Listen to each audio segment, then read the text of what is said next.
I'm nervous. Why are you nervous? I don't know. It's your podcast. Assalamu alaykum, everybody. My name is Fatima. Welcome back to another episode of Embracing Rahma. Today we have a very special guest on our channel. This is Layla with the H. With the H, don't forget that. She's one of my longest lifelong friends, and she's my best friend, alhamdulillah. And today, what we're going to talk about? Talk about marriage and courtship. Answer some questions for you guys. Because y'all asked a lot of questions on Instagram. A lot. Literally, like so many. Like, I'm scrolling. With that being said, we're going to talk very heavily from our experience and give you guys all the tea that y'all want to hear. And inshallah, hopefully this can be beneficial for y'all, especially in your process of courtship and whatnot. So, Layla, I'm going to ask this question. You're going to start first, okay? Did you feel scared in any sense when it came to wanting to get married?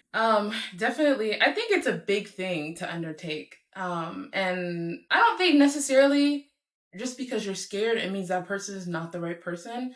I think it just means that you understand, like, the gravity of what you're about to embark on. You know, marriage is a big thing. So, I was definitely scared. And yeah, I think it's, you're just a smart person if you're scared, because it's a new thing. It's a new thing. Oh my God, it's funny. Okay, so I'm gonna be very transparent. I might have to cut this out later. Okay. Okay, no, for real. So like when I was getting married, I think I really just wanted to get out of the house. Like really. And so my only fear at the time was like I need to secure this man by any means necessary. I think it was toxic too. It was very toxic because I was like, I need to secure this man and we need to get married today. Which is why I think Allah tested us. Like we didn't get married for 4 years for various reasons. But I know like this is a prevalent topic to talk about from like this perspective. Because there's probably a lot of other women out there who will be trying to get married so they can leave their home. Yeah. And I'm not saying it's a bad thing to get married at all. It's not. Like marriage is one of the, I think, best decisions that we can make for our lives, not as women, but just as humans in general. Like even for men, it can teach you a lot about yourself and whatnot. But that's why I was scared. But to my defense, how many years ago was this? Girl, like 10? 8, something. It's been some years, okay? I've grown. I've grown since then. Alhamdulillah. But yeah, so with that being said, the next question is, how can you find a potential spouse? I'm gonna let you take the head on this one because oh my God, what? We forgot in the intro to mention how long we've been married. We did.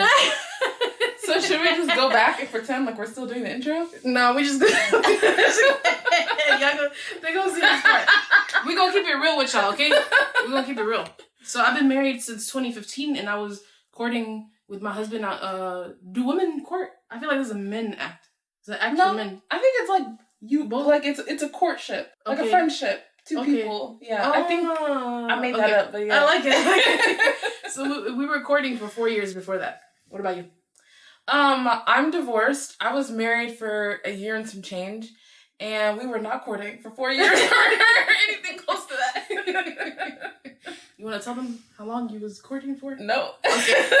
Fair enough. Honestly, I don't really know. It was like some months. It was, yeah. And I don't think that's necessarily like not a good enough time to get to know someone. I think you just have to be intentional when you're going through that process. So whether it's 4 years or 4 months or anything in between, you just have to be really intentional during that time. That's definitely true. So what was the question? How can you find a potential spouse? Me personally, I feel like he came to me because it was on Facebook. MashaAllah. But what about you? Yeah. I don't know what people do now. Honestly, I don't know either. I think you have to think about what kind of spouse you're looking for. Everybody, you know, like everybody's looking for a religious spouse. So going to the masjid, I feel like is really important. Looking in spaces where you're going to find someone with the qualities that you're looking for. A lot of people meet like at school or at work, which is fine. But I think that if you're looking for someone who's religious, if you're looking for someone whose heart is in the masjid, like you're going to find him there. And then also you're going to find other women who maybe could say, oh, you'd be a good person for my son or my nephew or, you know, something like that. So I would say the masjid is like a really good space. I agree. The masjid, just basically putting yourself out there is what you're saying. Yeah. Like, whether it's the masjid, maybe you're going to, like, an Islamic convention, you might find people there. I know some of them have workshops for marriage where people literally meet potential spouses, but to be honest, if you're black, I don't know if you're going to have success there because they don't like us. But, okay, but, Are we gonna talk about apps? Yeah. Stay off the apps, y'all. Stay off the apps.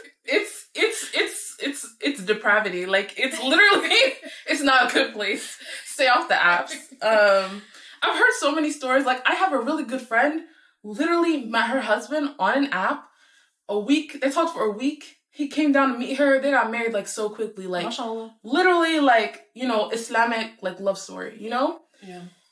They got kids now and everything. But I've heard so many bad stories, bad situations. And I think that for women, when you're entering this space, you have to make sure you're protecting yourself. You have to make sure that you are, you know, not allowing people to transgress the bounds. Because unfortunately, like, they will. They're gonna do it. If you allow them to, they're gonna do it. And I think that's why it's important to have somebody, a male figure, whether, I know that's different for everybody, whether that's your brother, your dad, whoever that person is for you, just kind of like keeping an eye on things and keeping that other person accountable. I think it's really important. So I know people get married on the apps, but like, it's not a good place, y'all. That's my opinion. There's a lot of you got to clear the weeds a lot. Yeah. And I feel like it harms women in that you start to like develop this mistrust with the opposite gender because of the things that have happened to you on there. And especially because it's social media, basically. It's on the internet. It's such a like transient experience. It's not anything. For some people it's real, but for others it doesn't feel real. So like, yeah, they're very comfortable just like ghosting somebody after they've been talking for months or something like that. Yeah. So it's very easy for people to get emotionally invested and then that person just drop out of their lives. But like, at least like if you're in real life, there's a sense of accountability too. Exactly. That occurs like communally, because like, you know, if somebody knows that you're talking to the other person, they're gonna be less likely to ghost you. I'm not saying like move in a potential relationship like with the fear that someone might ghost you, but like you end up protecting yourself a little bit more too. I think. Yes. But I think we should also answer this question as far as like for reverts and like for people who might not have that sense of community, in the sense of like they might not have or you know, somebody might not even have a dad. They might not have any male figures in their life. Yeah. Or it could be someone who does have both, but they're not emotionally there and invested in helping them, like, you know? Yeah. Weed things out. So it's important for them too to have. I think that's, for reverts, I would say get you a Muslim auntie. Get you a Muslim mom. Okay? I think eventually most reverts end up finding, like, a Muslim mom. And I actually know a girl who recently got married, and she was asking me for advice. And I was like, you need, like, who's your Muslim mom? Like, you need to go to her. You need to, because also, like you said, everybody's situation is going to be different. And you need to be able to have someone that's, you know, has more experience and wisdom to help you along with that process. Also, what is it called? Like a wakil? Yeah, for the if you're, if you're like, you know, like you're like a revert or something that doesn't have, So like having someone like that, that's involved in the process, like a guy. Yeah, that it's not just like comes on the wedding day and signs the paper, but is actually involved in the process. I feel like it's really important. Yeah, it really is. And honestly, you can even like reach out to your local masjid for someone like that too. Yeah. And be like, hey, you know, like I'm a revert, or I don't have a father figure in my life, or any like male really. Like I need someone to support me through this process. Yeah. And it's not gonna be hard to find one. Because it's a very emotional process. Like for the women and the men, there's a lot of emotions involved. And sometimes, as we all know, when you move based off of emotion, logic kind of goes out the window. And so you need somebody to keep both of y'all accountable. No, that's true. And, you know, make sure that things are happening in the way that they should. Yeah, no, that's definitely true. So, the next question is communication tips for newlyweds or soon-to-be wedded couples. We put this in this pile because I think this is really important, even for people who are like interested in getting married. Getting communication tips for like, how should I communicate with the other person? Because a lot of times for women, it might be that the first time that you're really having like these intimate conversations with the guy, my camera about to die. Let me change the battery. That's why you gotta have backup batteries. But, what was I saying? Communication tips for newlyweds or soon-to-be wedded couples. Yeah, it's important because I think we shouldn't look at communication and good communication as something that we just need like after marriage, but also even before marriage. Because how you gonna find out if the person's good for you if you not communicating with them? So my tip is to be honest. Honestly, really, to be honest and be truthful, because this is how you're gonna weed yourself out or not weed yourself out, but weed out the other people to see if they're good for you or not. Because if you are not actively communicating with them when you're asking questions, when they're asking you questions, letting them know what you need, what you want, then you might be setting yourself up for a disaster. For real, because because they might get the wrong image of you. Maybe, you know what I mean? Like, they might think you're meek and mild when really you got a big personality and you have a lot of opinions, and maybe that's not what they're looking for. So it's really in your best interest to just be honest, even when you feel like it's uncomfortable. Yeah. But go ahead.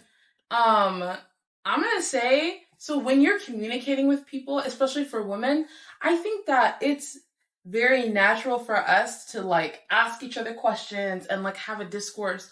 And this is just my personal opinion. When you're talking to someone in the interest of marriage, I think it's important to make statements. And because when you ask people questions, you're giving them the opportunity to set expectations. Mm-hmm. And that's okay for some things, but you want to make sure that you're setting expectations as well. And that, like, for instance, let's say if, you know, I don't know what to, let's say for instance, you know, you're like, I in your heart, you know, like, I only want to cook, like, you know, maybe like once or twice a week. Like, that's just kind of person that I am. And then you ask him, like, what are your expectations for a wife? And he says, I want somebody that cooks. Or you ask him, like, what are your expectations, you know, as regards to cooking for your wife? And then he says, I want somebody that cooks every single day. Ooh. And you're like, well, this is not going to work. Because, you know, it's just like you set an expectation. And sometimes people are just talking about their preference. And it's not necessarily what they want. But now you've allowed them to set that expectation. And so it's just kind of, you get yourself stuck in, you know, into corners that way. Dang, that's such a good point. It's so funny because we talk about this all the time. Like, we have this thing with our girls, like a group of girls that we do stuff with. Really, it's called Muslim Girls Doing Things. But we talked about it there too. Like, and even outside of marriage, when you give people the opportunity to give you their opinion, you don't always get the answer you're looking for. Yeah. And also, I think it'd be a good idea. And my mom actually had me do this. Was like read a book. Like you can find like any psychology book that talks about like how men communicate and how women communicate, because it's very different. And I think it's good to understand, you know, what you're going to be working with, what you're going to be walking into, and how to kind of augment your communication style to help, you know, further that conversation. Yeah, no, for sure. I definitely agree. So the next question is, any advice for insecurities preventing a girl from getting married? I think we as women put so much pressure on ourselves to look a certain way, act a certain way, talk a certain way, be a certain way. And we forget that like men, just like women are not a monolith, men are not a monolith. And there's things that you will be insecure about, and then you get married and your husband's like, I don't care. Or even your husband's like, actually, I like that. Mm-hmm. And you set yourself up like stressing out about this thing, and then in the end, like it doesn't really matter. So I think like, just like you were saying earlier, just be honest and authentic, and the right person is going to come to you. Because literally there's a man out there right now thinking, I want this and I want this and I want this, and a spouse, and it is exactly who you are and what you are. So I think that, just be authentic, and you won't really have to worry about that too much. I think we also need to remind ourselves that when it comes to like insecurities and stuff, personally, I think it's from Shaitan. Because number one, he don't want you to get married. He hates even more for us to stay married. One of Shaitan's favorite things is for couples to get divorced. So if we know all this, and then you think about like these insecurities that might affect you and stuff, which low-key, most of these insecurities that we feel are manufactured by other people for us, so they can sell solutions to them, but that's a whole other conversation. But that part, like just remind yourself, like be mindful and remind yourself very often that like these insecurities that we might experience that make us feel like we're lesser than probably ain't even real. Like, it's just Shaitan whispering to us, oh my God, look at that. Like, your nose is too big. You're too wide. You're too thin. Let's say if there's things that you don't like about yourself, there's going to be a person out there who wants those things about you. So I literally had a lady the other day, well, she's from a different community than I am. So maybe it's a reality in their community. Because in the African American community, nobody cares how old you are. Like, unless you're like, 40 and the guy's like 25, obviously like he's going to be concerned about age, but like, nobody's sitting here thinking, oh, you're a divorcee, you know, that's, you know, like, it's not a big deal in our community. And recently this lady told me, she was like, oh yeah, now that you're getting older, you know, it's going to be more difficult to find a spouse. And I'm like, mind your business, baby. Baby. Because why would you even say that to somebody? No, that's actually crazy. Like, what is the reason? Why would you put that on someone to be thinking about? And alhamdulillah, like, she said it to me, and I can, you know, deal with it. Yeah. I can deal with it, and it's not gonna, you know, interrupt my life. But like, imagine if she said that to somebody else who, like, you know, maybe has never been married before, maybe has never, you know, doesn't have experiences that make them feel confident in themselves, and they have to walk around like with that in their head. Damn, that's crazy. I think people be forgetting, like, our words are always more than just our words. Mm-hmm. They could tap into someone's trauma and cause a lot of issues for people. But, so the next question is, oh wait, hold up, let's back up a little bit. Speaking of these insecurities too, and like what you just said, I think it's also important for us to like make sure that we're conscious of who we're involving in our process when we are courting with someone, because you don't want them to be giving you these like, oh, like, you know, people will give you their opinion when it comes to potential spouses. They might be like, oh, you could probably do better than him. What does that mean? You could do better than him. Like, I don't know. Maybe some cases that might be true. You know what I mean? Yeah. But like, I think it's important for us to make sure that we keep people around us who are trusted, where we can like ask for advice, and you know, like, they're not going to be giving you like BS advice, really, like at the end of the day regarding a potential spouse, or even like where you are at in your process, like the feedback that they give you about that. Because we want people who are around us that are good for us in general, whether it's you getting married and you wanting that community and that support, or like in life in general. Yeah. To that point, if you're a person that's giving advice, like, my thing always is, before marriage, I'm squarely on the girl side. Because before marriage, you need to make sure you get every single thing that you want. You need to be honest with that person. If you feel like there's red flags, you need to let that person know, like, hey, maybe this guy, maybe you need to look at this, you know? Yeah. Maybe you need to, like, rethink this. Be honest with that person, but also, like, be on her side at the same time. You know, let her know that, like, this is your decision. You know, you are, but in the same way that it's your decision to say yes, it's also your decision to say no. After marriage is a different story. After marriage, you got to be on the side of the couple. It's no longer about, you know, him like, against her. Yeah. You have to be on the side of, like, the couple staying together. But before marriage, that's one of the things that, like, when I was getting married, a lot of people, when I was getting divorced, that's when they told me all the things. Oh, it's too late at that point. And I'm like, oh, now, it would have been great to know this, like, a year and a half ago, you know? Yeah. But, yeah, like, don't hold back your advice or things that you see because you feel like you're going to offend that person. Find a kind way to tell them. Because that's really important. Oh, 100%. Marriage is marriage and business, I think there's one other situation. I don't remember. But marriage for sure is one of the situations where you can be honest to someone, to the person who's potentially considering marriage with someone else, like, about that person. Like, even, like, I had a conversation with someone recently, and they were asking about this guy, and I told them the truth, the things I knew about the guy. But I was also like, you know, this happened, like, 3 years ago, 2 years ago. I don't know what he's like now. People can change. But this is the capacity to which I know him. And that is, you know, recommended, because you don't want the person to go in blindsided. Definitely. But yeah. Okay, so the next question is, how did you navigate courtship in alignment with Islam, especially as a Muslim woman? Do you want to go first? Me? Do you want to go first? I don't know. Okay, my biggest thing is, don't be talking to that man by yourself. Because I just feel like you're setting yourself up to be, for everything, like, to be on his terms. And I feel like in the beginning, like, I know it's become a very common thing now, but I really feel like in the beginning, before you guys are married, you really need to have someone there that can hold the other individual accountable. So that's my advice. And it might look different for who that person is for everybody, but somebody needs to be there. It should never just be you and that person alone with each other. Because that's how you get into trouble. Baby, that's how the shaitan becomes. That's how the shaitan comes. But I really like how you mentioned it's different for different people. Because, like, for example, one of my friends is a revert, and she doesn't, like, live near the guy, but she has me involved, and she has, like, 2 other people involved. So that everybody knows that she's talking to him, and he knows they know. That they know, exactly. And the people that she knows that he knows is like friends of his family. Now he's like, oh, I gotta be on my best behavior type of deal. You know what I mean? You can't be doing no shady stuff because people are watching. Yeah, 100%. And I think that's something that we forget is like the rules that are in place are in place to protect us. So that's my advice.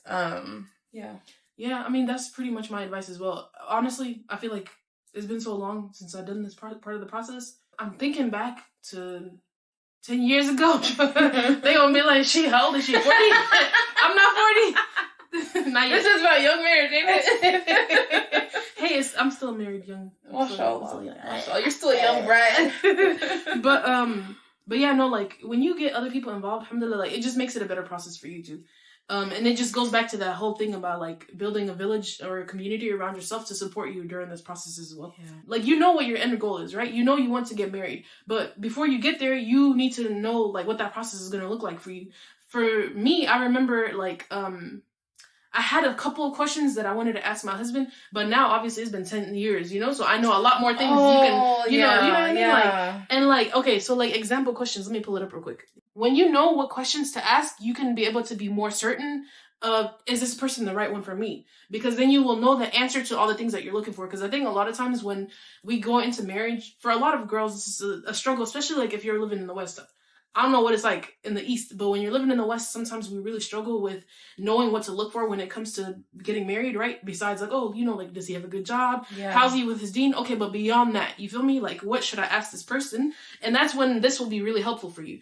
Ask the women in your lives who you know who are married, what would you ask a potential spouse if you had to do it over again? Because that's really going to expose to you, like, what should you ask for? And then if you don't have people in your life that you can easily ask these questions, whether it's in person, whether it's online, because honestly, I think people really undervalue like the benefit of having friendships online or even talking to people online who openly discuss these kind of things is like, you can tap into those parts of your circle as well. Mm-hmm. But some example questions is like, what does Islam mean to you in your daily life?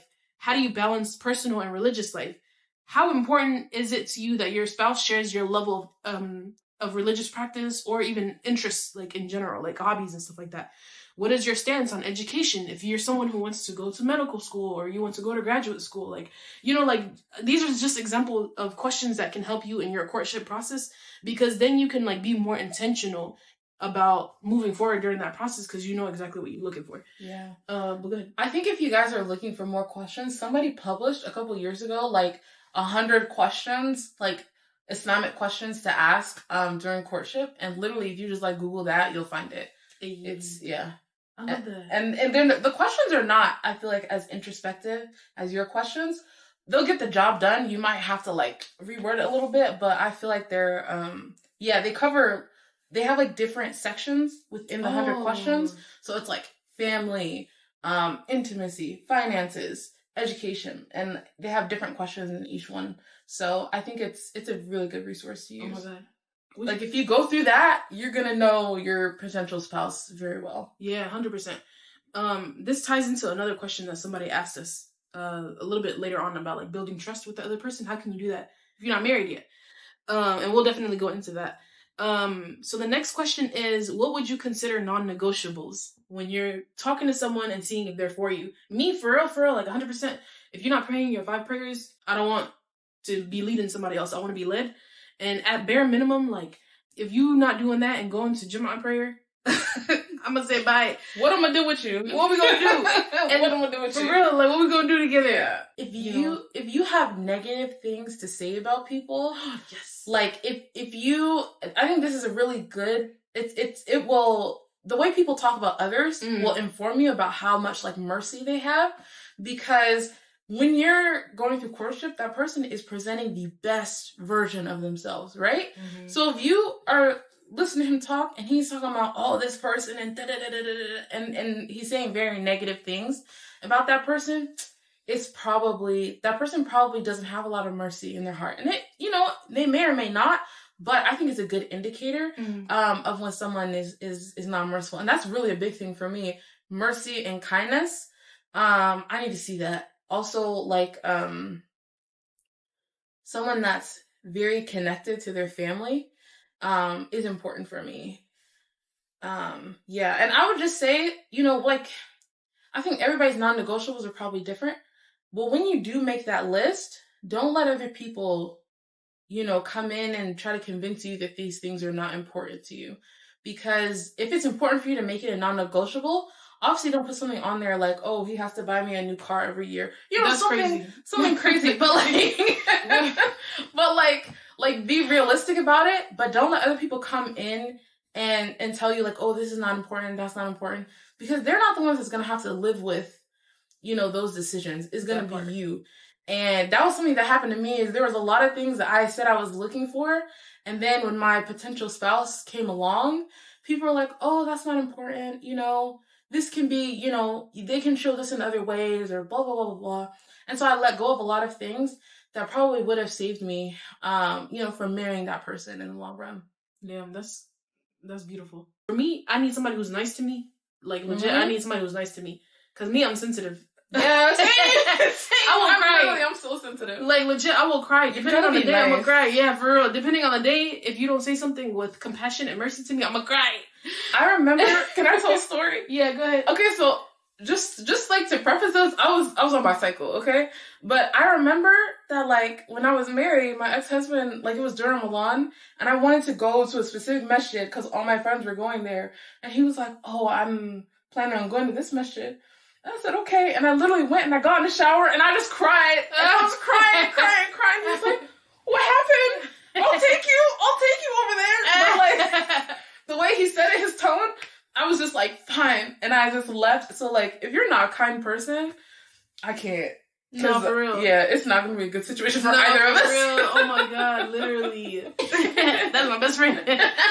Okay, the next question is, what is one thing girls should know before marriage? I'll go first on this one. Yeah, you go ahead. You got that. So, one thing I feel like women need to know, like before they get married, is that when you are getting into a marriage, it's not always going to be butterflies and daisies. It's going to be beautiful. Trust me, inshallah. If you marry the right one, it's going to be a beautiful experience. But at the same time, it's going to be an experience that pushes you and tests you. Because it's like you are coming with all the trauma that you've ever experienced in your life. They're coming with all the trauma that they've ever experienced in their life. The struggles that both of you are experiencing, and then you're coming together to be one unit. Like really, when Layla was like, after marriage, it's no longer the woman versus the husband. Nah, it's one unit, right? And so you gonna have to figure out a way to really work with each other. It might take some time. Like for me, honestly, I feel like even to this day, like almost 8 years of being married, I think 9. Going on 9 years of being married, like there's still days where I'm like learning and figuring out like how to be a better wife to my husband, and vice versa. Like he's learning to be a better husband to me, because it's like, hold up, maybe he said something that like triggered me in a certain way. Like I can't be quick to jump on that, especially like for me, like I came from a very angry household. Like for real. People was yelling. And no, for real, like I grew up in a household where people were like actively yelling, and like people didn't really know how to communicate and stuff like that. And so I cannot carry that into my marriage. And so when I feel like I'm triggered and I want to like, like snap or whatever, like after I remind myself, I'm like, relax. This person is your mirror. This person is teaching you about yourself, whether they mean to teach you or whether like, it's just something that you realize when you're reflecting on like the interactions that y'all have with each other. Like this person is going to be your mirror for you. And when you get married to somebody, you're the most intimate that you will ever be with another human being. Physically, emotionally, mentally, you guys are sharing the same space. You know what I mean? Like, and that person can either they gonna get on your nerves like greater than anyone else, or they're going to love you like greater. You're gonna experience love from them greater than anyone else, because the depth to which like the relationship that you have with the spouse is uncomparable to anything else. No, that's so true. Yeah, go ahead. I think that and like friendships can be really informative about like the way you build relationships, or the way that your potential spouse builds relationships with others. But that's something I was thinking about on the way here. Like I've probably said more romantic things to my friends than I have like to a man ever. But the relationship that you have with that person, with your spouse, is so much more intimate, so much deeper than what you have with your friends. Because your friends, like, you see them, like, even if you see that person every single day, even if you live with that person, it's different. It's so different. You're two separate people living your separate lives, versus when you're married, you are literally coming together to live one life together. And yeah, you have your different interests and stuff like that outside of your marriage, but like at the end of the day, it's a bigger experience than I think a lot of people realize. Oh, 100%. I definitely agree. We probably will come back to this question too, honestly, because it's such a huge question. Like, it's really you and against the world with your husband. No, for real. With your husband, for real. Like, because they can impact so many parts of your life. Like, when you get married to someone, and I'm not saying this to scare anybody, because really, wallahi, it's a very beautiful experience. And if you end up marrying the wrong person, like, there's corrective measures, alhamdulillah, couples therapy, whatever. You know what I mean? But yeah, like, this person has the ability to really, like, affect the quality and the nature of your life. That's why they say, happy wife, happy life. Yeah. There gotta be a flip version of that. Like, I feel like as a woman, like, when you get married, you literally give this person your happiness and you're like, please hold on to it. Please keep it safe. Because they could very easily crush it. And, like, yeah, sure, like, you could, get out of that marriage or whatever. But at the end of the day, a lot of your happiness is going to be tied to that person.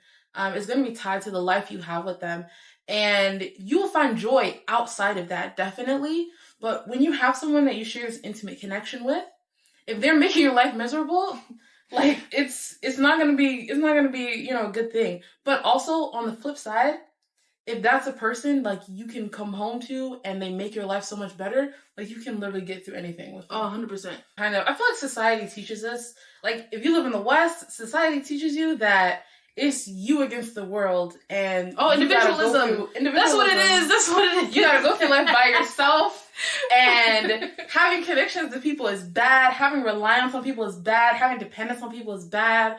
But we know Allah created us in pairs. Period. And we're not meant to live on this earth by ourselves. And we're meant to have deep connections with people. And, go ahead. Yes! Go ahead. No, I agree. Okay. Yeah, go ahead. Okay, so I was reading this book. Where's this book at? I don't know. It's called, I'm gonna put a picture of it over here. When hearing becomes listening. But like the guy, Mikhail Ahmed Smith, he talks about that concept in there too, about like how as humans, we are our best selves when we're with other people. Mm-hmm. And like the community like pours into you, the community being your spouse, your significant other, maybe your family members, whoever. Like the more and the better you develop like a relationship with the people in the innermost part of your circle, number one being your spouse, the more happy you are, the more fulfilled you are with your life. Because when you go through stuff, that person is going to be your rock. Yeah. Like, obviously, you have Islam, you have Allah at the end of the day. But these are aids that Allah has sent us, right? Like, just like Musa, alayhi salam, asked for Harun to be made a messenger with him. And Allah was like, yeah, let's go ahead and do it. You know what I mean? Like, what did she say? Allah made us in pairs? Yeah. When, the better relationship that you have with your spouse and your significant other, the more positive that your life can be. Because at the end of the day, when you're going through stuff, like, who can you run to be like a reminder for you, like that everything's gonna be all right? Like, hey, we've been through worse. That's what happens now. Like, I have conversations with my husband now, and like I might be stressed out about work, and he'll be like, "Baby, like you've been through worse. Like you remember you was crying in college when you was studying that degree. Like you're gonna be good." Like, and he can actively help me recall these things that I might be forgetting in the moment when I'm feeling, like really like not good. But anyway, I think this is why it's important to choose a good spouse. Because at the end of the day, you're sharing the most intimate part of your life with that person, and you want to make sure that that person is going to make you happy and is going to bring goodness into your life. Yeah, I definitely agree. But yeah. I'm excited for this next question. Yes. How do you vet a man for marriages? You don't. You don't. I'm a huge proponent of like, men need to vet men and women need to vet women, because as women, I know when she's telling you something that's crazy. Yeah. I don't know what men be doing. I don't know the mannerisms. I don't know what they're doing. So I'm gonna rely on my male family members to vet them, because they know themselves and they know their gender much better than we will. And you should do your due diligence, and you ask questions and things like that too. But again, we don't live our lives by ourselves. And even if you don't have someone currently in your life right now, that's an amazing opportunity to go out and build a new connection with someone. Go to someone in the community and say, hey, I need help. I'm, talking to someone, I, need help vetting them, because it should never just be, you against the world. It should always, marriage is it's such a communal thing. Like it's a thing that should involve multiple people, pushing both of you to be the best version of yourselves. So that's my piece for that. Yes. Okay, so I have a question for you though. Okay. Okay, so this question, how do you vet a man before marriage? What does vetting mean to you? Oh, okay, that's probably a good thing, because I also think that you should get a background check. You should do HIV STD testing. He should provide you with references within his community. If you guys are in the same community, obviously, like, you can just ask around about him. But he should provide you with information of, like, 2 or 3 people that can, speak well about him. And then you yourself, or, somebody that can represent you, should go to that masjid and ask around about him. Yeah, I think that's a good way to vet. But, like, I would not try to take it on all by myself, because it can be overwhelming. 100%. So yeah. Yeah, I definitely agree. Yeah. Do you think that vetting, the part of the process where you're vetting the other person, is different than the part of the process where you're, like, asking them questions and stuff directly? I think it's like a secondary process. Okay, but like, I think you guys can kind of, like, it doesn't have to be, though, because it depends. Like, it depends on how you meet each other, because you might meet each other and, like, say, oh, hey, this is, I know that guy, he seems like a good guy or whatever, blah, blah, blah. Let's see if we, like, get to know each other, like each other, and then, like, go through the other process. Other people might be like, I need to know the tea, I need to know the dirt, I need to know everything that I'm gonna know from the outside, make sure you're good, and then, like, we can come to the table and talk. Yeah. So I think that it just depends on, like, your personal preference. Okay, but as long as it gets done. Yeah, that's a really good answer. I do think another way to vet too also is, like, eventually, if the person's family is involved in his life, you'll have the opportunity to come across his family and to see how he interacts with them. So I think it's important to, like, once you get to that point, see how he interacts with his mom, his siblings, see how he talks to his family members, see how he treats the women in his life, see how, he interacts with his dad. Is he taking his dad's opinion more seriously than, his siblings, for example? Because, let's say, for example, you meet a guy and he's listening to his siblings more than his dad. That'll tell you a lot about family dynamics. Because I think when you know about family dynamics with the person too, like, you get to know a lot about them as well. Yes. And to see, like, what potential things you might have to deal with if you end up going down the road of marriage with them. Mm-hmm. I think that's a really good point. Like, meet the family. Yeah. Meet all the family, as much of the family as you can. Like, that's going to be so informative. Because you're also, like, marrying into this family. Yeah, no, so you want to know that it's going to be a good situation. Yeah, I definitely agree. So the next question is, how do you discuss intimacy without crossing boundaries before marriage? And intimacy, we talk about the do-do-do. The do-do-do-do-do. I think that you really, asking expectations and setting expectations is really important in this process. Also, should be one of the last conversations you have. This should be like, okay, we are about to start planning the nikah. Like, we're ready to get married type of conversation. This shouldn't be something you discuss in the beginning. Because when you discuss it in the beginning, it becomes the focus of everything. And I don't think you should open up that door. That's also another reason why you should have someone there with you. Because this type of conversation is not something, it can lead to,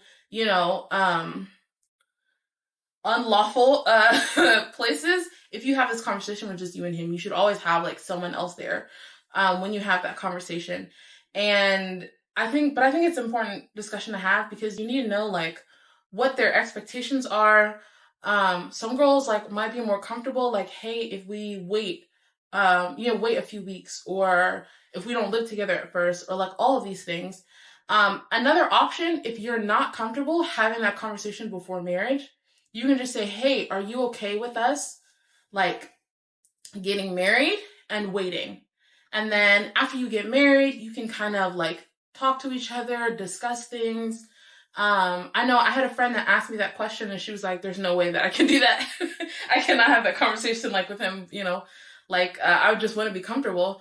And yeah, I think that like just giving yourself room and giving yourself space to be able to discuss it with that person can be helpful. But yeah, I think you gotta ask if you're comfortable, like ask for expectations or set expectations. Yeah, I definitely agree. I did want to say one thing is really important. I think we had a conversation with it recently with a friend, or maybe it was with you or somebody else. But there was a story of this girl who she got married and her love language was physical touch, but the guy was not trying to touch her like at all. He didn't want to touch her. He wouldn't show her acts of affection. And so what happened was they ended up getting a divorce. And so the reason why I bring up the story is because I think it's so important that when we are considering talking about intimacy with a significant other or a potential significant other, that we bring up love languages, because that can tell you a lot too about how should you love the other person. You know what I mean? It'll tell you, for example, if they're a physically intimate person, right? There's like 5 different love languages. Or one of them is like physical touch, intimacy. No, physical touch, gift giving, acts of service, time, quality time. I forgot what the last one is. And when you say nice things. Oh, words of affirmation. Yeah. But between the both of us, we got one brain. We got it, for real, we got it. But there's tests that you can take online that will give you the answers for this, and this will tell you a lot too about like the level of intimacy that other person expects from you. But then also, I just asked ChatGPT. First of all, I love ChatGPT, okay? We love AI. Why? Because you can find out a lot of stuff that you don't feel comfortable asking the human. So I asked it. No, for real. Well, these are really good questions. These are low-key. Some of these are halal, bro. So the question I asked was, what questions should you ask a potential spouse about intimacy as a Muslim woman, like seeking marriage? Make them halal. And so the questions are, and I think these are really insightful. Mm-hmm. What are your views on the importance of physical affection in marriage? How do you express affection to the people in your life? Are there any specific boundaries or comfort levels that you think are important to discuss regarding physical intimacy? Okay, what is your understanding of the rights and responsibilities of a husband and wife in a marriage as taught by Islam? Or even when it comes to intimacy, he could talk about that to the guy, right? Like, if you have a guy in your life, he can literally be like, he can ask these questions for you. Like, what do you think is your right towards your wife when it comes to physical intimacy? If he don't mention foreplay, he don't know enough to get married. He don't. Let's talk about it. How open, this is a really good one. How open are you to seeking advice or counseling if we face challenges in our intimacy? Because I think, for a lot of guys, they might feel as if they're inadequate when it comes to like facing these issues or, struggles early on in marriage and stuff when it comes to intimacy. But at the end of the day, like, you and the other person need to be communicating. That's how you're going to know if you doing for your partner what they want you to do for them and vice versa. And so if like to be very transparent, like, intimacy is something a woman's supposed to enjoy, not just a man. Both parties. Like, I remember we had a conversation once with a friend who said that she went to a wedding, or maybe it was her wedding, right? It was her wedding. This years ago. And tell them what happened. And she basically, on her wedding night, she didn't know nothing. They didn't tell her not a thing. Not a thing. She had zero clue, zero idea about anything that was gonna happen. And I just feel like you should never be put in that position. That's scary as a woman. No, I agree. But there's also the situation though where there was a girl who was told that sex is not something you're supposed to enjoy. It's something for the husband, and you just gotta lay there. And I don't know, that was very damaging, because it's like, look, even from the Sunnah, you see the Prophet ﷺ telling people not to jump on their wives like an animal. Yeah, like, send the messengers. Yeah, girl, literally. SubhanAllah. But okay, so another question is family planning. That's a really important one. Because some people don't talk about this until it's like, hold up, I didn't want a kid, but you didn't talk about it with the person. You know what I mean? Or maybe you wanted to wait to have a child, like, for a couple months, get to know your significant other. Like, I know that's something my husband and I, we waited a couple years. Alhamdulillah. Yeah. But you might not want to do that. Maybe you want one immediately, and maybe he wants to wait a little bit so y'all can have some time to adjust. So these are really good questions. I think there's more than one way about asking about intimacy, and people just don't know what to ask. But that's okay. If you don't know what to ask, you can find examples of questions online. Yeah.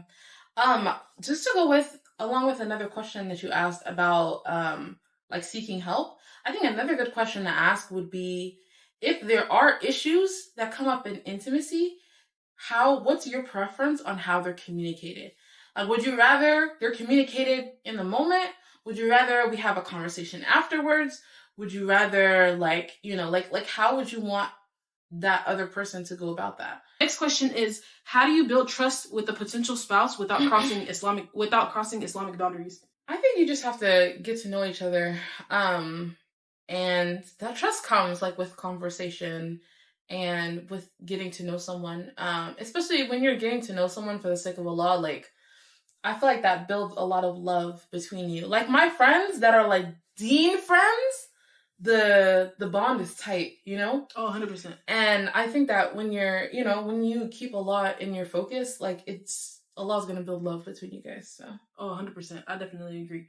It's so funny though, because when I would think about why I married my husband, like I think I really felt he liked me first, to be honest. I didn't really like him like that. Cool. But when I was like, okay, I kind of like this guy, is when I found out that he started practicing around the same time I was practicing, and like literally like the foundation of our relationship has been like Allah, alhamdulillah. Like at the end of the day, it don't matter what we're going through, like that's what we always end up coming back to, and that's what has kept our foundation. Not to say our relationship is perfect. There's no perfect relationship out there at all, alhamdulillah. Like literally, there really ain't, in spite of what these Instagram couples want you to think. But when you keep Allah at your forefront, like even after marriage, it changes the entire nature of your relationship and your time here on earth. The next question is, can you recommend resources to learn about the rights of both genders in marriage? And I'm going to let Layla take this one because there is this really good like 2-part lecture series that I listened to a few years ago. And I promise you, I think it's bookmarked in my, in my browser because of how often I send it to people. It's like the most concise like resource I've ever found that discusses both rights of the spouse. And it was a book that he was going off of. And he like wrote up a little like one for the men, one for the women, and the lecture for the men about the rights of the men he gave to the women, and the lecture of the rights for the women he gave to the men. And he said, don't go back home trying to figure out like, what that person's rights are and blah, blah, blah. I want each of you to focus on giving that person all of their rights. And it was just really beautiful. So inshallah, I'll try to find it so that I can let you send it out or something. Yeah, we'll share it in the link below. But it's so amazing. Like I learned so much from that lecture. I think, definitely listen to both of them because it's good to know your rights. But if you're, talking to someone, have them listen to the other one and you listen to his. And I think that, that'll help you guys build like a really good foundation. First and foremost, like regardless, I think we need to ground ourselves in like Islamic teachings of the rights of spouses towards one another, or like, well, what rights your spouse has. I can't even speak English. People got rights over you, okay? And so it don't matter how you're feeling, it don't matter how they treat you. At the end of the day, like you still have a duty towards them, like in the eyes of Allah. So I just wanted to get that squared away. Yeah. Right? I think you said earlier, like, happy wife, happy life. But sometimes we forget that, like, men just want to be happy, too. Yeah. Yeah. And Miss King, sometimes I feel bad for them because there's a certain group of men who've kind of, like, pushed this idea that's kind of ruined it for everybody. The red pill men. Yeah. And so, like, the podcast brothers. Yeah. And sometimes, like, we see that as our, like, vision of men, but men are not the enemy. Men are not the enemy. And if we are tying ourselves to someone, like, we have to be able to see them as a person, as an individual, and not for, everything that society, like, informs us about this person. Ooh. So I think that it's important to know that, like, your husband's happiness is important, too. And yeah, I just, sometimes it can be difficult, especially when you've gone through, like, if you've had mistrustful relationships in your past, even if that was, like, with your family members or something like that, it can be difficult, to bridge that gap. But, yeah, men are not the enemy. We want both couples to be happy because when you guys have kids, they're going to be affected. They're going to be affected by that. 100%. So, respect first always. I definitely agree because, like, they're the teachers. You're the first teachers of the next generation. I did want to say, though, I do have a book to recommend. It's not directly about marriage. And that's the book I always talk about. The book I've been reading for the past 6 months. I'm almost done. I got like 5 pages left. It's called When Hearing Becomes Listening. I talked about it earlier. But it just teaches you how to be like a good listener. And essentially like how to build, like open your... It talks about like the issues that prevent us from listening to people and like really truly like connecting with them. Mm-hmm. But then like, you know, like even like when it comes to hearing out what your spouse... If they have like a problem that they're facing with, whether it's related to you or other people, like this book just talks through like the certain things that can like get in the way of us hearing what a person's actually saying. Yeah, girl, embed it into your brain. Maybe I need to read this book. I've been hearing about this book for a long time. No, for real, girl. I need to reread it for real after I'm done this show. I've been hearing about this book so much that the algorithm keeps sending me videos by the author. That's actually so funny. But no, for real, like, yeah, alhamdulillah, that book is really, really good. And then also, don't be afraid to Google. I think people forget that Google is one of the biggest, like, you know, they got issues going on, obviously. They have issues, but, like, the internet itself is a very good resource that you can always use, regardless of where you're at in your life, about anything. Because you can always find the answers that you want online, alhamdulillah. We're very in unprecedented times. I think people don't realize, like, how unprecedented it is. Mm-hmm. People had to travel to, like, get these kind of questions answered. SubhanAllah. People would travel for months, sometimes years, to be able to learn the things that we have at our fingertips. No, for real, 100%. So, with that being said, this concludes the first part of this marriage series, alhamdulillah. It was a good time having you all. We appreciate you all. We'll see you in the next one, inshallah. Yeah? Inshallah. Yeah. Assalamu alaykum.